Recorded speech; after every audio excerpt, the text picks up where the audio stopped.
So aggression, big term, right? And it's one that is sort of spread all over. It's kind of thrown as a blanket onto many types of behaviors. But we have to remember it's a construct or a label for something that we might be observing, which we should be defining as observable behaviors.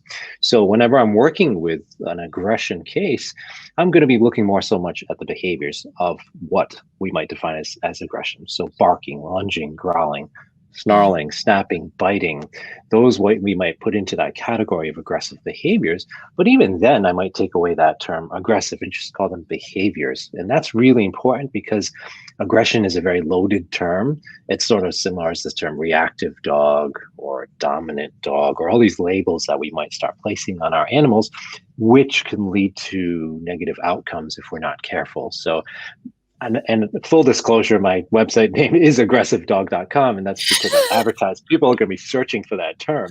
But again, I don't go in and say, oh, your aggressive dog is this or that. I will say your dog is displaying growling behavior when somebody's petting it because it's in pain, rather than saying your dog's being aggressive because you're petting it. And so that helps when people can start to see the behaviors, then they're going to be able to address them in a much more succinct way than saying I'm going to address this personality disorder, so to speak. Yeah, no, definitely. And I think, as you say, as soon as you add that word, it is, as you say, loaded. And friends and family and fellow dog walkers all start having quite an opinion about it. And that opinion can be quite negative. And it's already an emotive topic, trying to do the best for your dog and make sure that they're part of your family. But to have that terminology in the background, not good. So let's just talk about behaviors for people that aren't behaviorist dog trainers, haven't got much experience in the animal world, but they're really keen. Like, we've had a lovely person already say, my Staffy has osteoarthritis and has become aggressive to other dogs. I just keep him under control. I'm not sure of the problem. So that already says, right, we've got a brilliant audience that are open to be taught. What do you mean by a behavior, and what creates a behavior?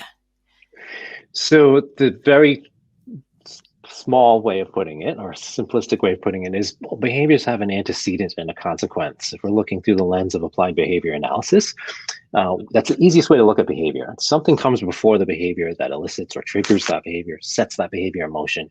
And then there's a consequence that happens after that usually maintains that behavior. And when an aggressive behavior, the consequence is making that threat go away, making the scary thing go away, making that threatening stimulus go away, is what maintains that behavior. So if my hand approaches a dog has some pain issues and I grab the collar, that's the antecedent. The behavior is the dog maybe turning to snap at my hand, and the consequence is my hand going away. Because I don't know a lot of people that stick around when a dog is biting them.